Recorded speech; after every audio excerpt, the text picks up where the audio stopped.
Hello everybody from Dyson Destiny, and today we're World Tanks and we're going to be doing a garage review of the KV-1 Tier 5 Russian heavy, not medium, heavy tank. It's a very good Tier 5 tank. I don't have any other Tier 5s to compare to, but it's pretty good. Now, let's get jumping right to stats. 640 hit points. It's a good solid chunk of health. The most going to church on Mach 1, that's the upper turret. But it has a stock turret that has around the same as this thing. The T1 Heavy has 20 more than this thing, and the BDR has around 40 less. So all the heavies have more than 600 health. It's also quite a heavy tank, 49 tons. 49.1 tons with a potential 55 ton limit, depending on equipment. And it only has a 500 horsepower engine, not a U2K engine that a whole mess of higher tier vehicles use. These three use it, lots and lots of tanks use that V2 engine. And it only does 34 km per hour. It's and it doesn't maintain that speed very well. I mean, it does have good wide tracks. Suspension isn't that bad, but don't expect it to hold that speed very well off-ground or off-road. And that poor mobility also extends to traverse speed, which is only 20 degrees per second. Once we know that has a really slow turn speed. Let's check the E100. The E100 turns faster than this thing. Okay, that's interesting. Right, now let's look at the armor a little bit. The whole armor at the front is, well, let's just look at the armor as a whole. Raw numbers. 75 at the front, 70 at the side, 70 at the rear. Turret is a lot better. 110 millimeters all round, and the turret is sloped and rounded. Like here, bit here. And, well, yeah.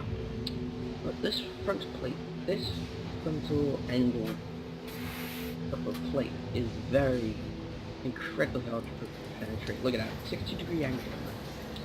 Even the lower glaces is tough to penetrate. I've had problems getting through it with this. It's 85mm gun. It's a tough lower plate.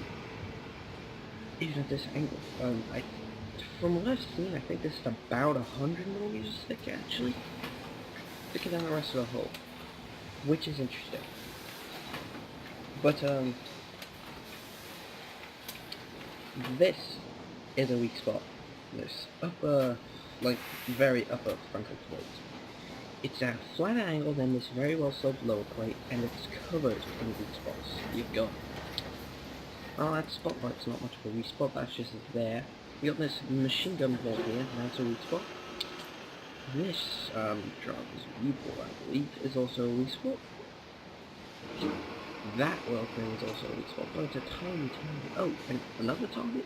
Turret ring, right there. I mean, the turret is quite low and it's a small target, but if you have, like, say, German gun, then you're going to be able to hit it and damage it. Oh, and this sort of periscope also a weak spot. Sidewall, well, no really, and this tank does have that whole beating up shots without doing any damage thing. The only real place you can penetrate this thing from the side is this little area here and that little area here. Don't bother trying to shoot here because there are tracks in the way. The real reason is that as well, I mean it is flat, but this part is rounded, and this part is a bit rounded.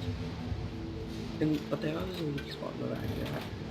I don't know what that is, but it is a weak spot. These spots in the turret are quite numerous. You've got that little thing there, these two periscopes here, these four periscopes around the thing, and that little commander's key point, which is a tiny target and is pretty well rounded, so say a shot comes in from here, hit that, it might bounce off still. Now let's look at a gun. Well, you've really got a choice of two guns. Shotgun is crap, okay? Try not to use it a minute longer than you have to, because it's a bad gun. You're only using one of these two. the U11 or the F-13. I use the F-13. Let's have a stat sheet. It's got 12 rounds per minute, which is an alright rate of fire. Every 5 seconds you're going to be firing another shot and putting in a hole in the tank. 220 millimeters of average penetration. If this thing gets into a tier 7 game, I keep a small stock, a baker's dozen, of premium APCR in order to, you know, shoot at anything tier 7 heavy tank. Doesn't do a lot of damage though, but it's only an 85 millimeter gun, you'd expect that. It does 160 average damage. And the penetration with gold is 161, so a bit better. Accuracy is bad, 4.2 accuracy. You cannot snipe with this gun. At very long aiming time, 2.9 seconds. Now, what would you want for equipment on this thing? Well, you definitely want a gun lane drive, because just to get that aiming speed down a little bit more. Now, your next piece of equipment, probably improved vents, but 500,000 credits more than that, seriously? It takes only cost you about 300 and something thousand credits. I don't know exactly just. Or a gun rammer, which is cheaper. And that, well, you might actually want a small line instead. Because this thing does like getting shot at by artillery, and you probably might want a small liner just to protect against that. Or if you want, maybe a toolbox, because a toolbox will just help get your tracking good. Now, once your crew reaches 100% on this thing, what you want to put on them? Alright, the only skill, and you're not going to put repairs on, is the driver. And for the driver, you're going to get clutch braking. Because this thing is so hard to turn. Maybe on the radio operator you want to get, I don't know, signal boosting, because that signal boosting thing would be really nice. All situations awareness, one of the two. Or if you want, you can just get repairs. And on everyone else, get repairs. From the driver, get coach making, maybe with the radio operator get something that boosts that signal range or the view range.